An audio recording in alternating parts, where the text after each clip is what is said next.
पुढच्या काळात उद्धव ठाकरे उर्दूत देखील भाषण करतील असे टीकेचे बाण मनसेने सोडलेत।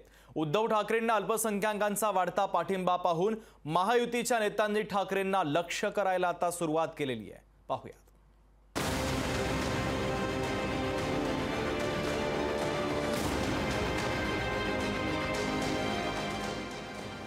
उद्धव ठाकरेंचं भाषण म्हणजे मराठी बाणा, मराठी आवाज। जमलेल्या माझ्या तमाम हिंदू बांधवांनो, भगिनींनो आणि मातांनो,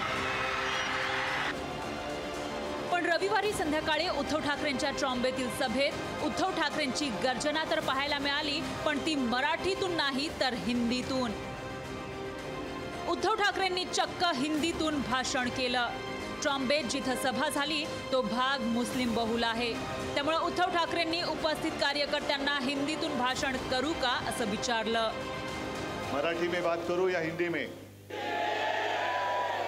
लेकिन मराठी भी समझ में आती है ना। मराठी में बात करूं या हिंदी में, लेकिन मराठी भी समझ में आती है ना। उद्धव ठाकरेंनी हिंदीतून केलेलं भाषण महायुतीच्या नेत्यांच्या नजरेतून सुटलं नाही। मनसेनं उद्धव ठाकरेंच्या हिंदीतल्या भाषणावर टीकास्त्र सोडलंय। पुढच्या काही दिवसात उद्धव ठाकरे उर्दूतून भाषण करण्याचा सराव करत असल्याचा टोला मनसेनं लगावला।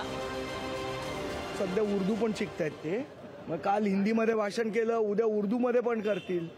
जनाब यहाँ बैठिए, खान साहब खाना खाइए, तकल्लुफ मत कीजिए, तशरीफ रखिए, असे शब्द तुम्हाला उद्धव ठाकरेंकडून ऐकायला मिळाले तर आश्चर्य वाटून घेऊ नका, कारण आता फक्त मराठी पण नाही उर्दूमध्येच उद्धव ठाकरेंची भाषणं ऐकावी लागणार आहेत। उद्धव ठाकरेंच्या सभांना मुस्लिम मतदारांची होणारी गर्दी हे या निवडणुकीचं वेगळेपण म्हणावं लागेल। मुस्लिमांचा वाढता पाठिंबा ही बाब महायुतीसाठी डोकेदुखी ठरू शकते, त्यामुळेच उद्धव ठाकरेंच्या भाषणाची बदललेली सुरुवात, उद्धव ठाकरेंचं हिंदीतून होणारं भाषण यावर टीका होऊ लागली आहे।